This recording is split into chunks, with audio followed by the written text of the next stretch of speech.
Aquarius. So Aquarius, one of the key words for Aquarius is like eccentric.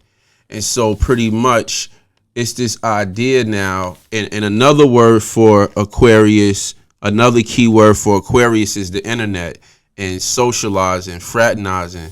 So pretty much what the internet has done is it has allowed us to build a brand, and our brand no longer has to be boxed in.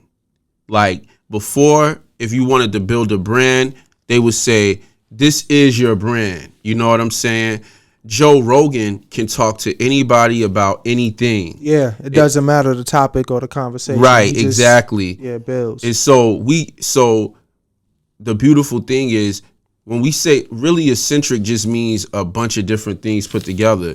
When we talk about Coffee with Kings, or when we talk about doing a sports segment, or we talk about doing a music segment, these are all things that are gonna make people more intrigued in our brand, because they're gonna say, oh, these guys, I like them because not only do they represent for the culture, but some of the things that they bring in, now that I can depend on them and I know that they are real people, now they can even put me on to things. See, I think it's important to put people on. Like, what's our guy name? Is it Gregory Porter?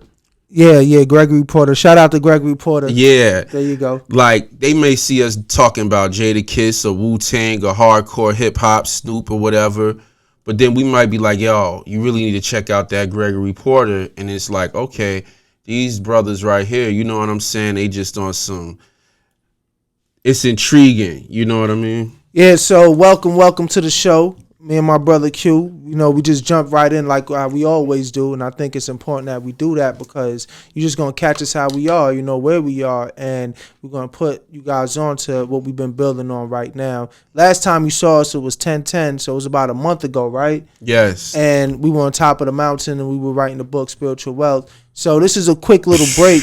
You understand what I'm saying, bro? Wow. You understand what I'm saying? Deep. Yeah, that's deep. So I'm Jhavaun Green. This is my brother Q Bracey to my right? And together we spiritual wealth, right? That's what we build about, we talk about, we live, we practice, and overall we trying to put the people on. But we just coming up with some concepts and some new shows that we know that you guys would appreciate. So definitely let's jump back into the build. Yeah. So I was thinking today, I'm trying to plug this in, but I was thinking naturally that I think the most obvious thing to do would be to go over the devil's plan. Yeah, I say. Yeah. So that's something we've been working on. So yeah. There we go. Yeah, the devil's plan is the first installment of books that we're going to be releasing on our spiritual wealth platform, which is the platform that says that we achieve spiritual wealth through ease and abundance. And we utilize 3 lucks, essentially. But before we even get into that, we got to understand the devil's plan, right? The devil's propaganda.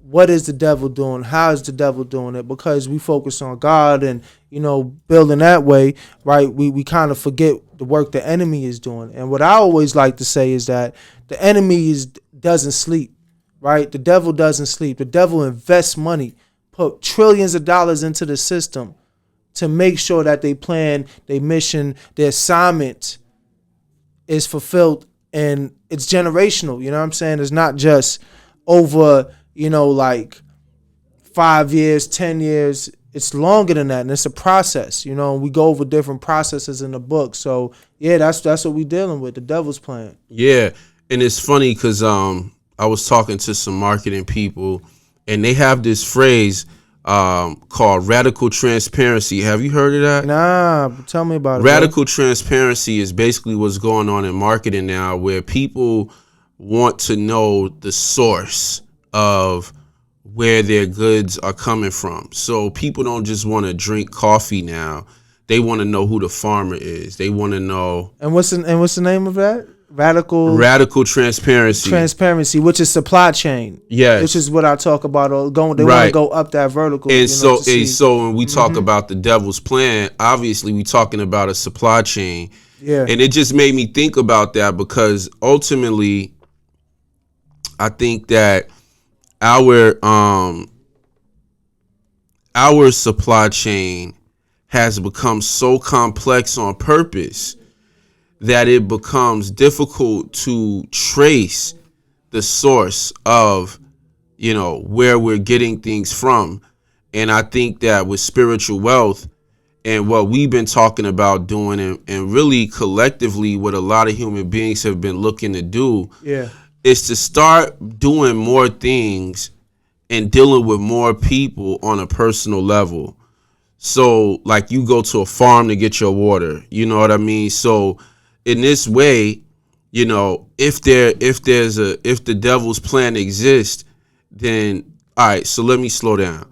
So in the book Behold the Pale Horse, written by William B. Cooper. I got William B. Cooper. Yeah, we read a lot of books. You know what I'm saying? I know. So you gotta. I just seen Robert Greene this morning, so that was probably on my head. But and we are in the bookstore. Shout out to Black Dot Books. Shout out to Black Dot. There you go. And so, but in that book, Behold the Pale Horse, he talks about how they pollute the water. Mm-hmm. And so you see the amount of you see what happened in Flint, Michigan. Yeah. And you see the amount of like cancer, heart disease, all of this stuff. Well, now, if you go get the water from the farmer, then now you're not relying on radical transparency from a marketing standpoint. Mm-hmm. You're relying on radical transparency from a personal standpoint. Like, I know my mans wouldn't put nothing in here that'll do me dirty, right? Yeah. And so what I'm basically saying too is that we have to be able to distinguish between when something is being marketed as radical transparency versus actually being radically transparent in our own lives. I think that like a lot of conversations, the rabbit hole doesn't go too deep, so I don't want to make it seem like that. It's really super simple as just getting to know the people that you buy things from, shortening up that supply chain. There you go. Because the longer the supply chain becomes, the more they put marketing on it. So they will say this is this is Georgia honey, right? And then when you read the back of it, it really comes from 3 different places, but it was bottled in Georgia.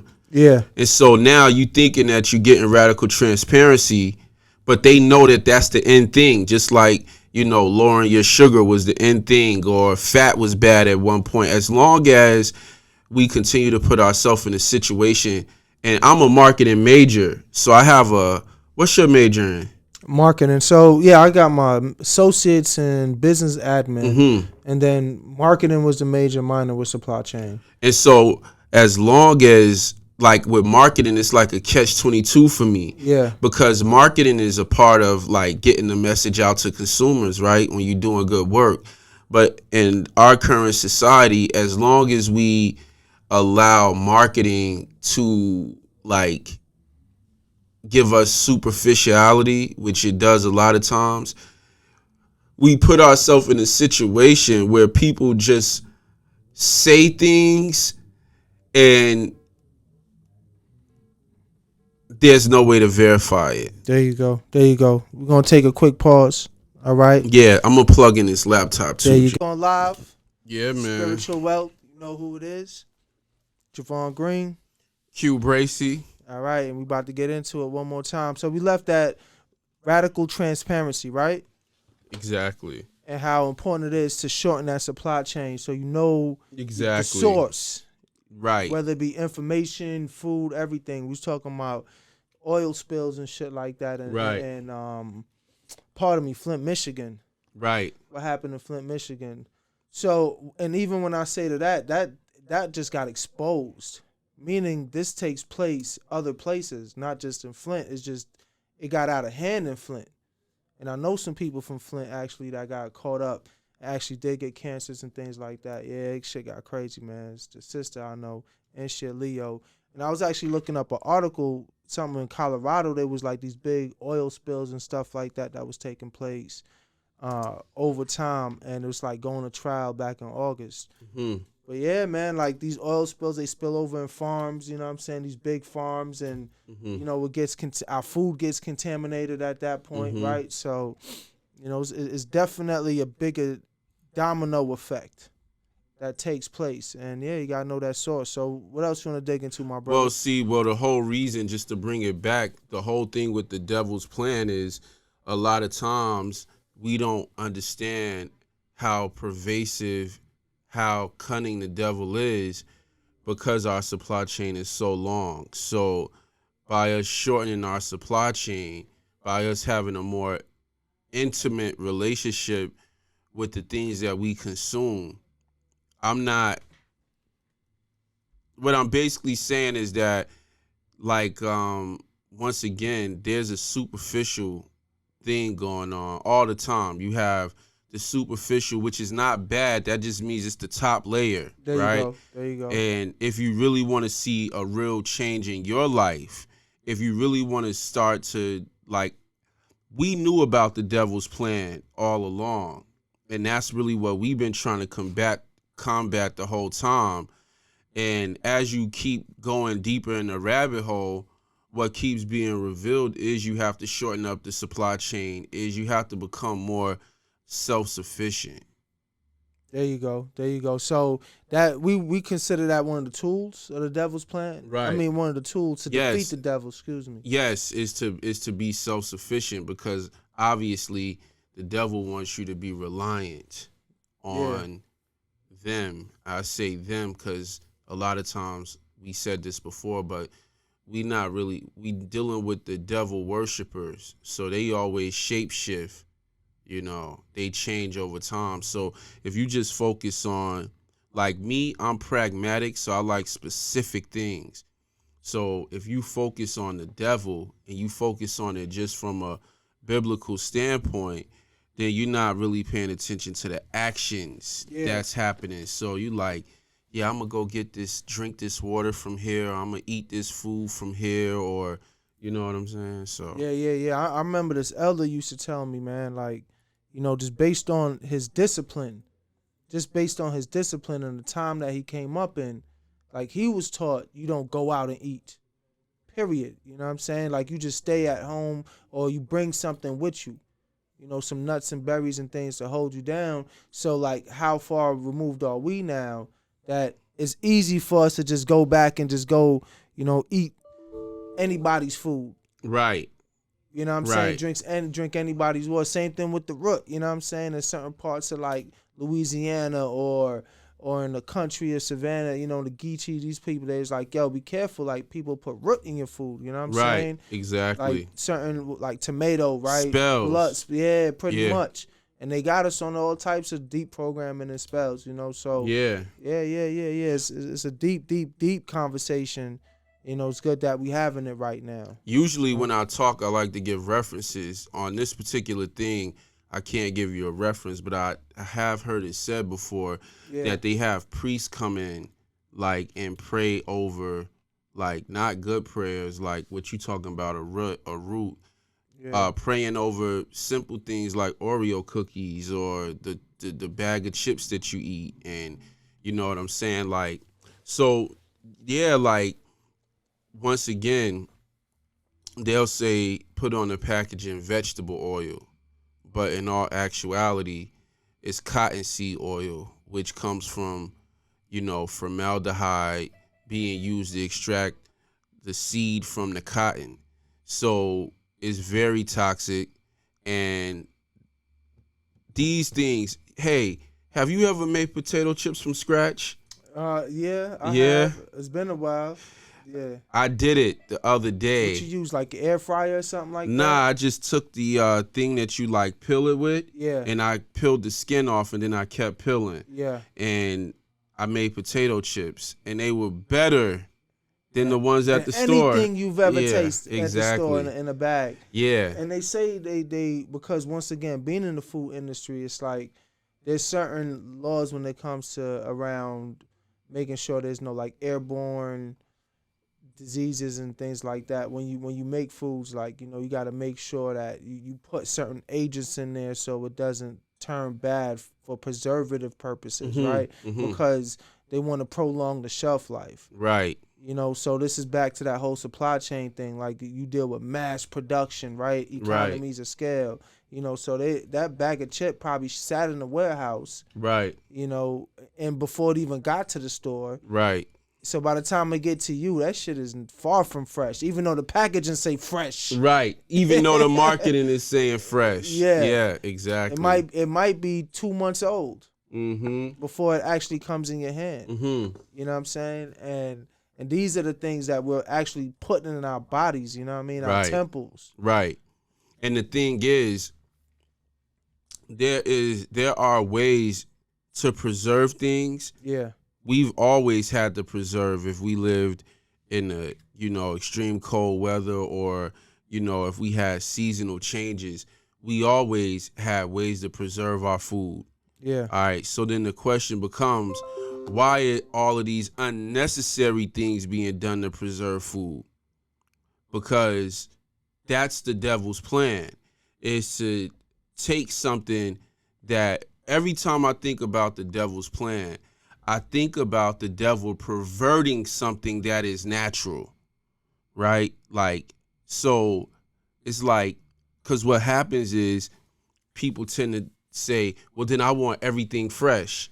Then that would mean that you so far removed from reality that you don't know that a lot of the ways that we had to survive when we were living on farms before refrigerators and stuff is we had to can things.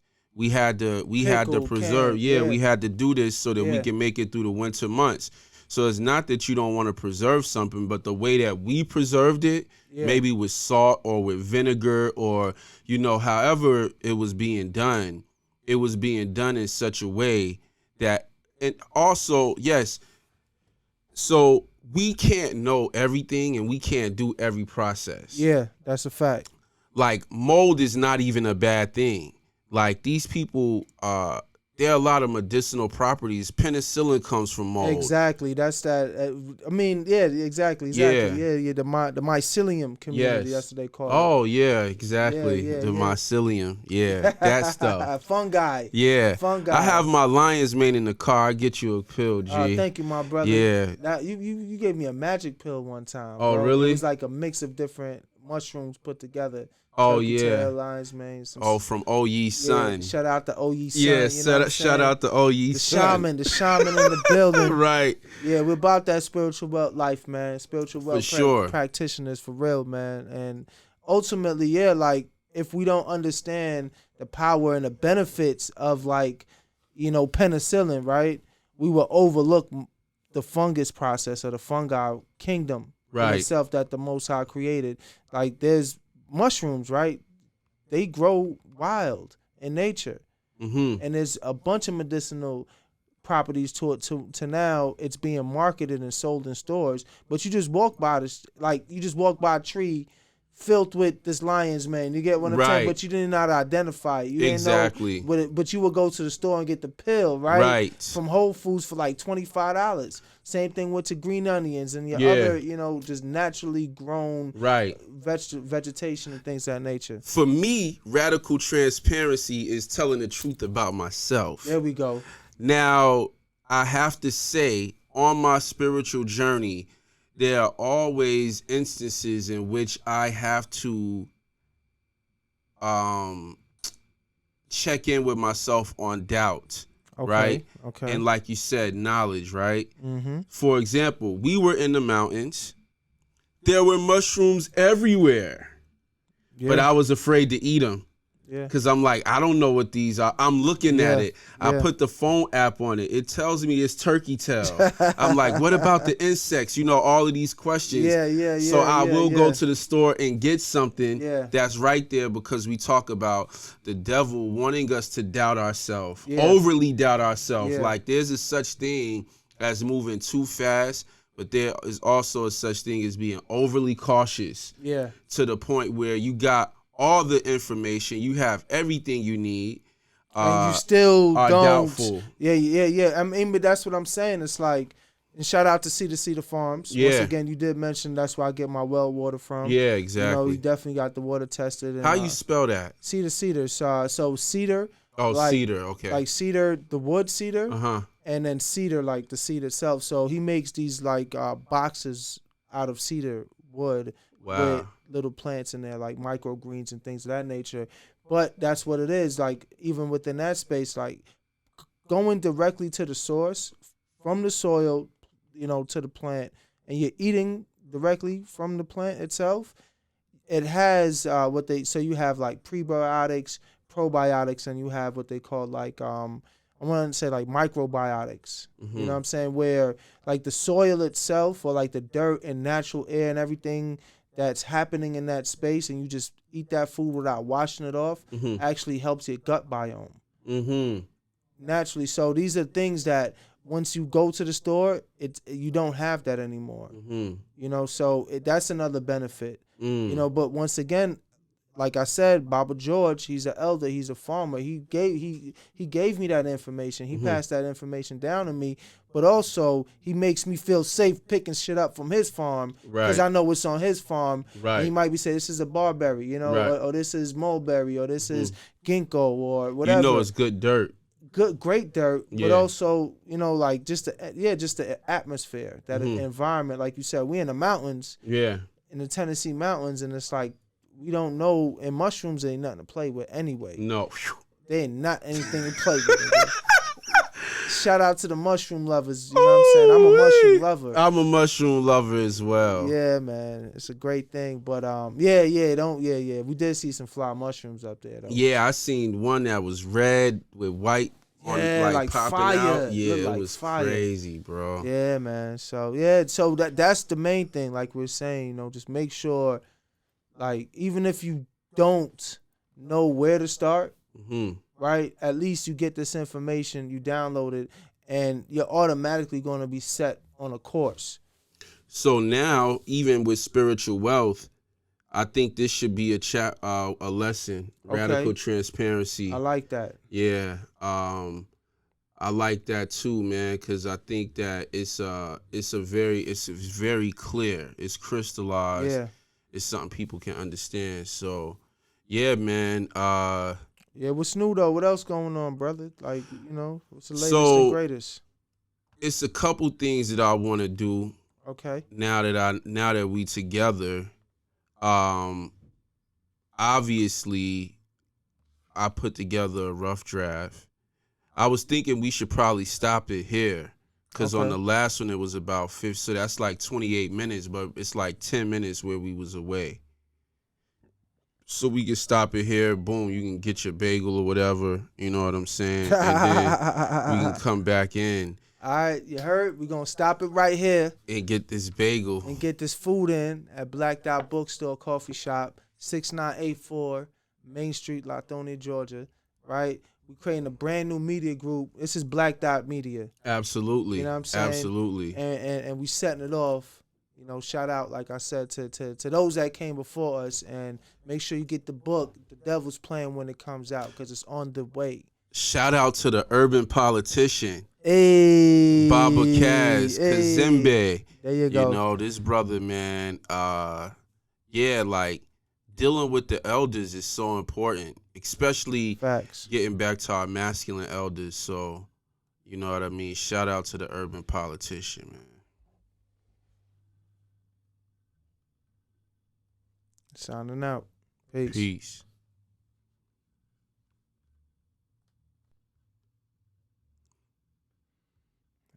Bounce.